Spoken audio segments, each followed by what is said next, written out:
Novelist Fyodor Dostoevsky once opined that the soul is healed by being with children. I imagine Venom would vehemently disagree, or maybe he just isn't into Russian novels. Regardless of Venom's cultural bona fides, the immensely popular offshoot of Spider-Man has woven an intriguing web of progeny and successors. The Venom family tree extends beyond well-known figures like Carnage and is practically a treasure trove of content for fans of this corner of the Marvel Universe. We've got Eddie Brock, we've got Peter Parker, Mysterio, even the Great Silence. Who? Only the most kick-ass symbiote since Venom himself.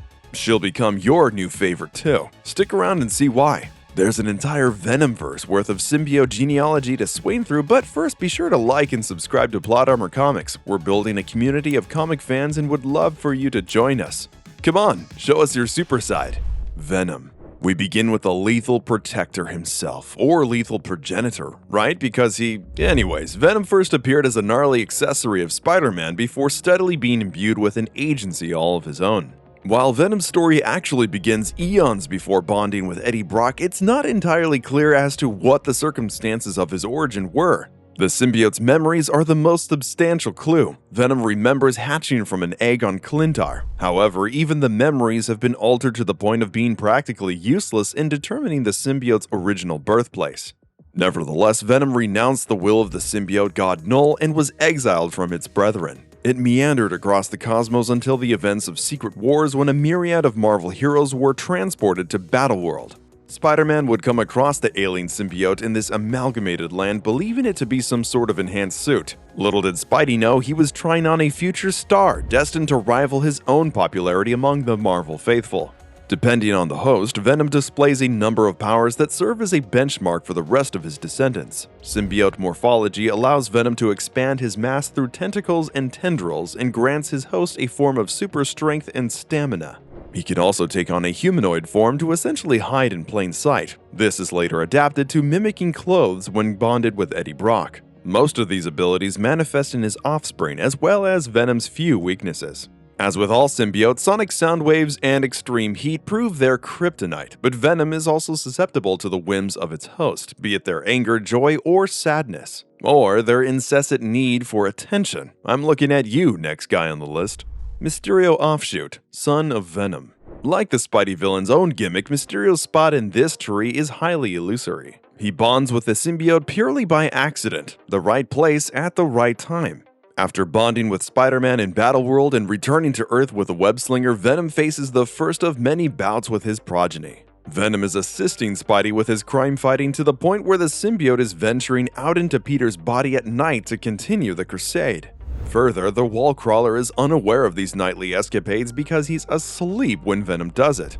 This alarms Peter but serves to alert Mysterio to the value of such a creature. Soliciting help from Black Cat, Mysterio steals a piece of Venom but is interrupted by the Kingpin, who is flabbergasted that not only the mystical villain but the wall crawler has taken up residence in Fisk Towers. Kingpin decides to interrogate Mysterio to find out why, only to bear witness to the symbiote piece Black Cat had excised from Venom bonding with Mysterio. The villain is initially terrified as the symbiote spreads across his body, but he comes around to his newfound abilities and resolves to steal the entirety of Venom for himself. So what are the abilities the symbiote piece gives to the villain? Mysterio is granted better strength and durability thanks to the symbiote alongside the extension capabilities that are universal across Venom's progeny. Mysterio reforms his fingers in symbiotic claws and declares that Spidey's once fearsome strength is now nothing before the villain's might. However, his illusory abilities remain the same tired tricks that Spidey had faced before. Mysterio conjures a gigantic dinosaur in a nearby stadium to cause mass panic, facilitating his escape, but Black Cat joins forces with Spider-Man to bring him down. Perhaps the most striking moment of this entire episode comes when Mysterio is finally down and Cat implores him to stay quiet about Spidey's new black suit. Mysterio knows better. This is no suit, but an organism capable of immense power. If Spider-Man finds out what Venom is, he'll get rid of it. I'm hoping that sooner or later it kills him. Venom reabsorbs the departed piece and life seems to go on, but the Lethal Protector's troubles with its spawn are just getting started. Following this brush with catastrophe, Venom eventually abandons Peter Parker and bonds with his rival Eddie Brock. Brock would subsequently find himself incarcerated after a fight with the web-slinger as Venom. Here, the anti-hero unknowingly lays the groundwork for his next descendant and greatest adversary. Carnage, son of Venom. Let there be Spawn.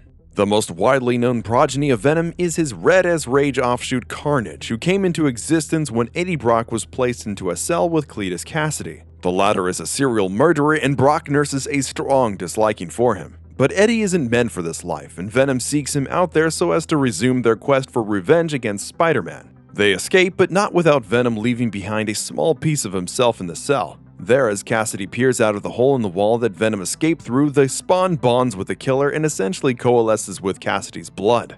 In this way, Carnage is a purer version of Venom. Whereas Eddie and the symbiote recognize each other's autonomy, Cletus and Carnage fully integrate with one another to the point of blurring their separate identities. As with other symbiotes, Carnage is able to extend his biomass and form various appendages such as claws, tendrils, tentacles, and he displays superhuman strength and durability. The symbiote can also form clothes for its host, serving as camouflage, and shares a memory with the rest of the symbiote hive.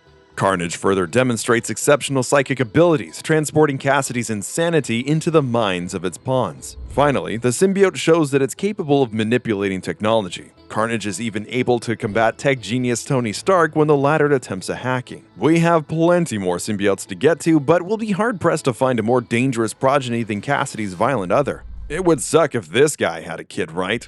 Scorn, granddaughter of Venom. Wait, he did have a kid? While Carnage is the offspring of Venom, the former is prone to propagating his own family tree. Once separated from Cassidy, Carnage is returned to Earth and used as a template for a line of prosthetic limbs. It's not long before the vengeful symbiote breaks free, bonding with psychiatrist Tennis Neves and seeking out Cassidy. However, Neves' prosthetic arm is actually nurturing Carnage's child within it.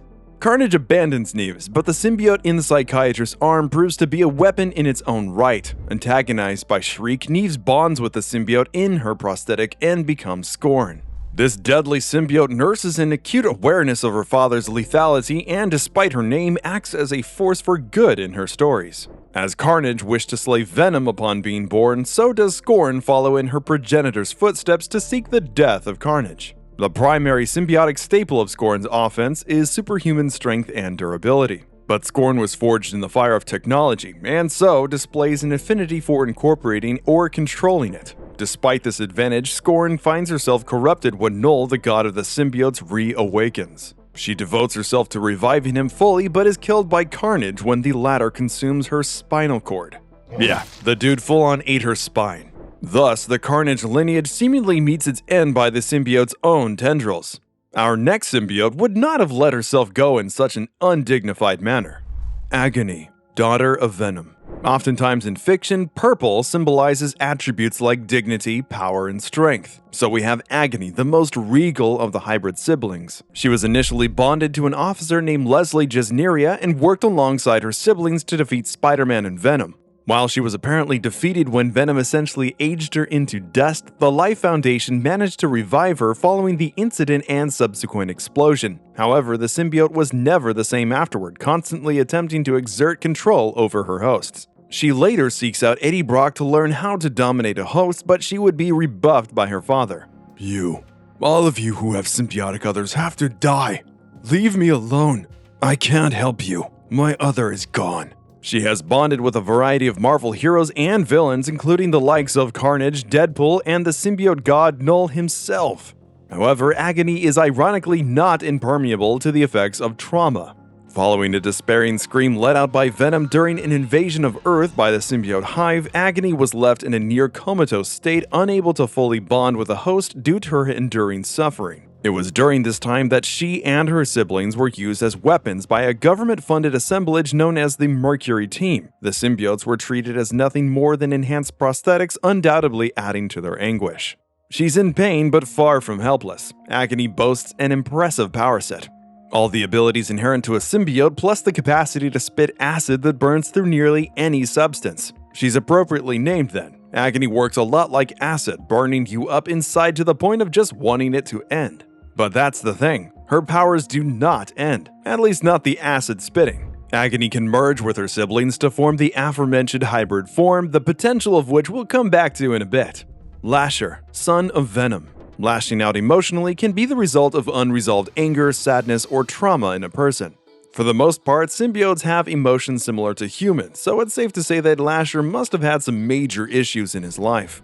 In a tragic symbiote tale, Lasher first bonded with his host, Raymond Hernandez, during the Life Foundation's efforts to utilize Venom's destructive capabilities in Lethal Protector. After the abrupt aging that the siblings endured at the title's conclusion, Hernandez and Lasher were both revived by the Foundation. But they were no longer interested in going to bat for their corporate overlords and, alongside his siblings, proceeded to break Eddie Brock out of prison. They intended to put their symbiotes to work for good, wanting to learn from their father the best way to do so. Unfortunately, a recent spawn of Venom had soured the anti-hero on his progeny's potential. Carnage had rained proverbial hellfire on New York City, and cemented Venom's belief that any spawn of his would become the same brand of psychopath. That's cold, Eddie.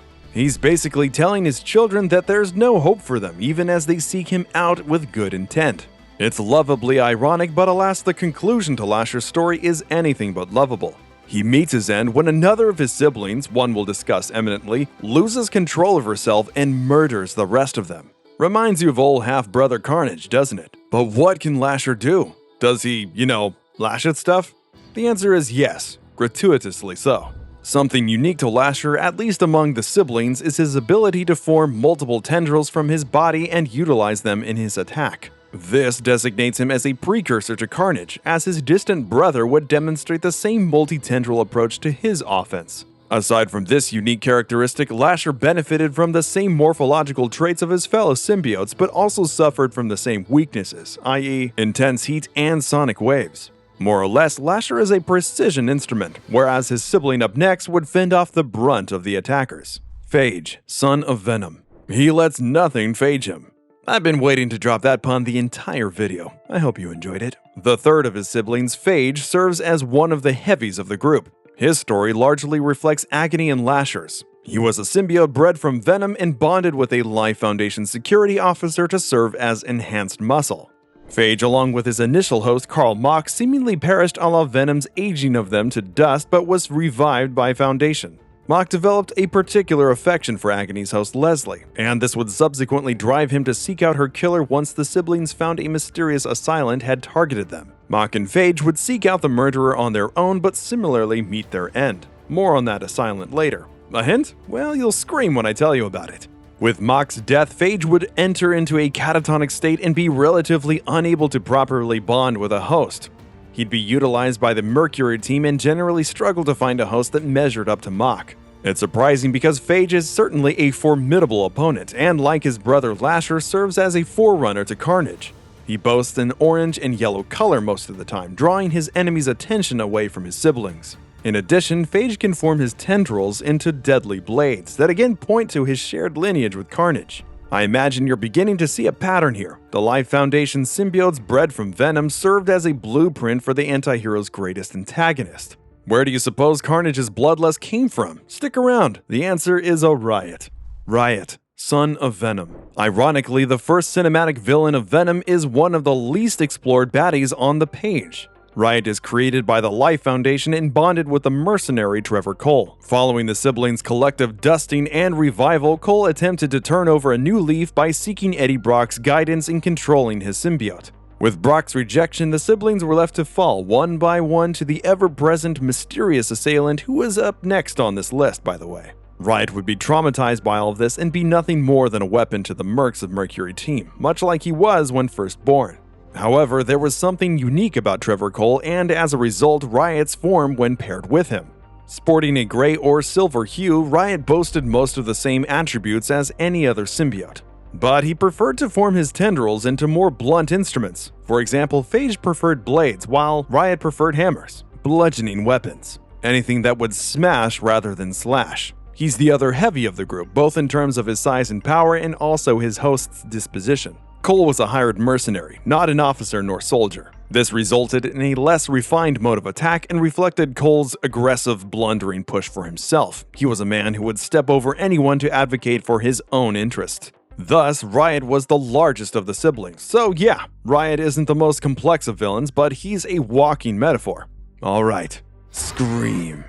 I'm expecting at least a smile from you. Scream, daughter of Venom. For a symbiote with such a candid name, it's beautifully ironic that Scream managed to slaughter all her siblings without being found out. You would think that she would have, well, screamed about it, or at least told her therapist, but I can confirm that the mysterious assailant who took out the siblings was Scream, aka the final symbiote birthed from Venom by the Life Foundation. In a way, she deserves to be a proper antagonist all by herself, as she is arguably the most decorated of the symbiote siblings. Her history largely follows that of her siblings, but diverges the night she killed them. It can be traced back to her host, Donna Diego, a mercenary who suffers from schizophrenia. This impairment, amplified by the vengeful Scream, led to multiple atrocities committed by the villainess, including rampaging through a California mall. To be fair, she missed out on a BOGO, buy one get one sale. I'd go mad too. One of Diego's schizophrenic episodes eventually led her to massacring her siblings in a misguided attempt to destroy all symbiotes, whom she saw as inherently evil. Scream undoubtedly gained a large fanbase due to her pretty badass look. She takes on more of a flame appearance compared to her other symbiotes.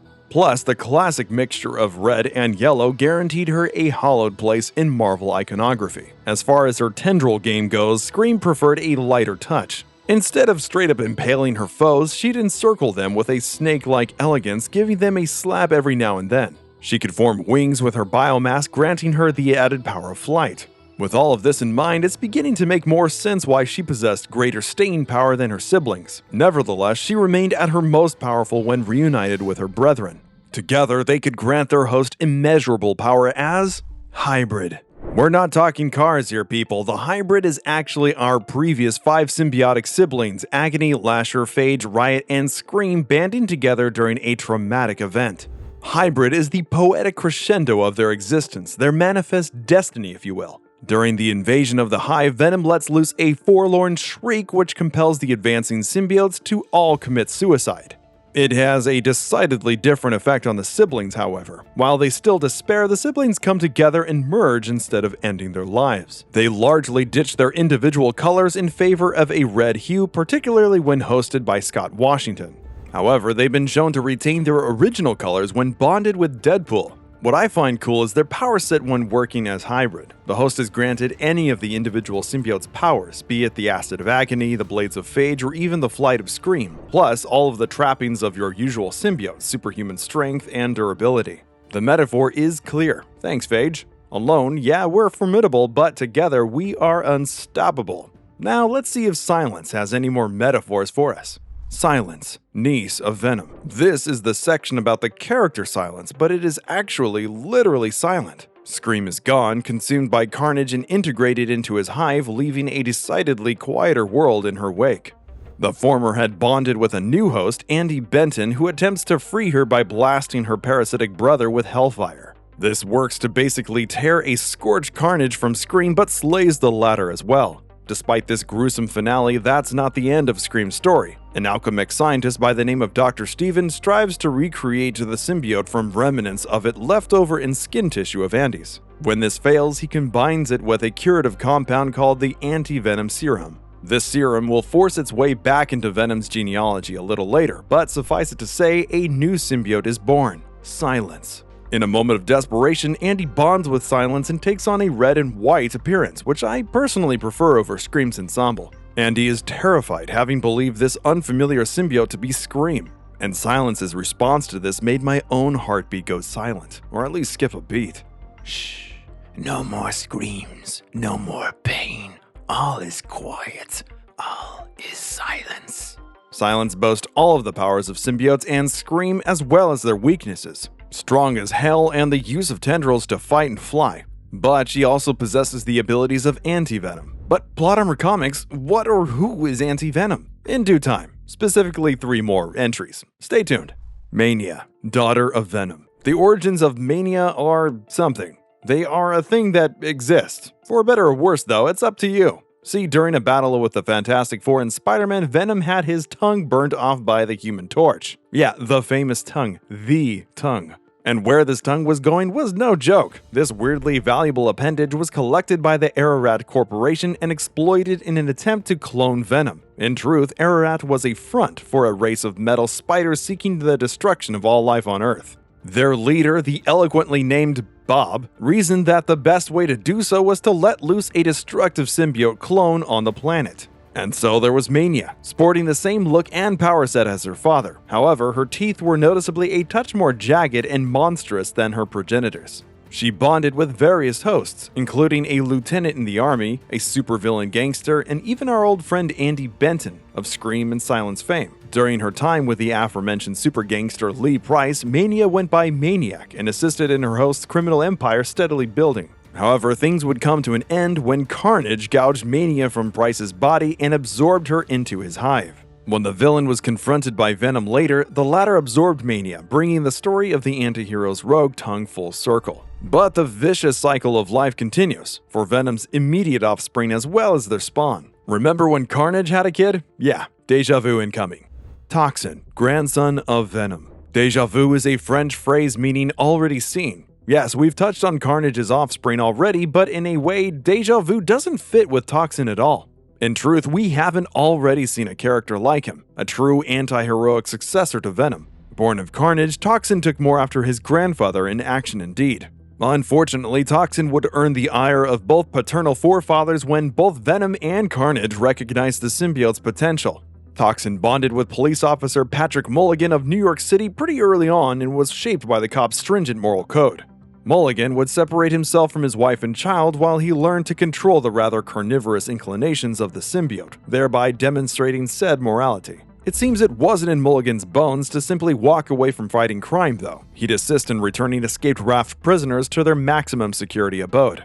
He'd cooperate with Spider-Man on a couple of occasions. The web-slinger would even trust Toxin to take down Razor Fist. This came with a myriad of distractions, though, with Mulligan and Toxin laboring to understand each other's actions and motivations. Sometimes it was tempting for Mulligan to give in to rage, particularly in an episode where he allowed Toxin to kill someone in revenge for a cop's death. But he would resist when it came to Razor Fist, proving to the readers and himself that he could be a hero. Toxin exhibits a number of attributes that are characteristic of his predecessors. For starters, he is presented in a blue and red scheme, echoing both Venom and Carnage. He similarly shares power sets with the two, but bigger. Where Venom has webbing, Toxin has chains. Where Carnage can overwhelm you with tenacity, Toxin can grow larger and possesses more strength than both of his forefathers put together. It's unclear how he'd fare against his upcoming great uncle, though. Anti-Venom, brother of Venom. How is it possible that Eddie Brock is both the grandfather and the great uncle to Toxin? Well, believe it or not, at one point, Venom left Eddie Brock and chose Mac Gargan, aka Scorpion, as his new host. But remnants of Venom were left in Brock's bloodstream and would come into play when he was diagnosed with cancer. Hoping to do some good before he went, Brock began to help out at the Feast Shelter, headed by Martin Lee. Little did Brock know that Lee doubled as the villainous Mr. Negative, but ironically, this would serve as Brock's saving grace. Pitying him, Lee attempted to heal Brock's cancer but crossed some wires. He combined his own power with that of the leftovers of Venom in Brock's blood and attached them to white blood cells. This would set the stage for Anti-Venom, but the symbiote wouldn't manifest immediately. It took a major coaxing event to get there. Venom actually rejects Gargan and tries to rejoin Brock. Turns out the latter was already taken and his symbiote form is nothing short of nightmare fuel. He takes on a black and white form, but is noticeably more feral than Brock's Venom appearance. Sporting a fearsome black visage and haunting red eyes, Anti-Venom is able to prevent other symbiotes from taking hold of Brock. And despite his scary appearance, Anti-Venom keeps Brock healthy with his instantaneous cleanses of the body. As the character so delicately phrased, "You are sickness, I am the cure." Finally, as if he needed more advantages, Anti-Venom is highly resistant to heat and sonic waves. I feel bad for any of his opponents or any successors that try to follow him up. Maybe tack a little 2 onto the name and claim it as their own? Anti-Venom 2, brother of Venom. You could have called yourself Anti-Toxin, you know. I hear that guy needs adversaries. Also, remember Dr. Steven? Guess who's back? And he's experimenting with symbiotes yet again. This time, though, he's delivering a permanent cure for Venom's bout with toxic shock. He christens his concoction the Anti-Venom Serum, and this is what spills onto Flash Thompson, the former bully turned friend of Peter Parker, when he attempts to recover the Venom symbiote. Attempting to merge with both Eddie Brock and Flash, Venom is stopped only by the intervention of Spider-Man, but he causes the aforementioned spill that covers Flash and Anti-Venom Serum. The symbiote within the serum would bond with Flash and morph into a legit asset. He shares most of his abilities with his namesake, but the defining characteristic of Anti-Venom 2 is his propensity to heal. The circumstances of his birth foreshadow the symbiote's partiality to medicinal caretaking, so it's only natural that he'd manifest such restorative abilities. Likewise, Anti-Venom 2's appearance is less fearsome than the original's monstrous look, unlike the final member of Venom's family who returns to the realm of the grotesque to find inspiration for her look. Sleeper, daughter of Venom. The number 7 is often associated with completeness or perfection. With Sleeper being the 7th spawn of Venom, could she be the final offspring to branch out from the Lethal Protector?